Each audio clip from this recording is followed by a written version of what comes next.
Cancer లక్షణాలను ముందస్తుగా గుర్తించడంలో ప్రతి ఒక్కరికి అవగాహన ఉండాలన్నారు special protection force commandant Trinath నరుకుల్లా.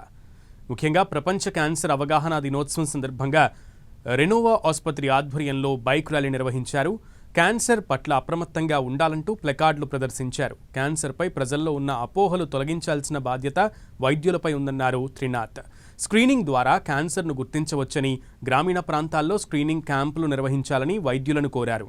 క్యాన్సర్ను మొదటి దశలోనే గుర్తిస్తే త్వరగా నయం చేయొచ్చని చెప్పారు.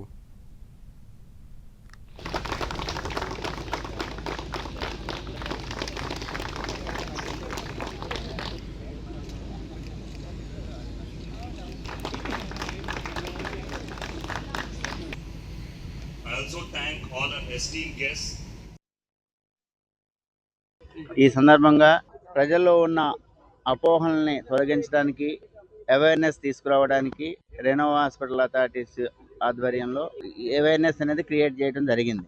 దీనివల్ల ఏమంటే పబ్లిక్లో ఒక దాని మీద ఉన్న అపోహలు తొలగిపోయి ఎర్లీ డిటెక్షన్, ప్రివెన్షన్, తర్వాత ఈ ఈ క్యాన్సర్ని treatable and manageable and curable అనే విషయాన్ని ప్రజలందరిలోని తీసుకురావడం జరిగింది.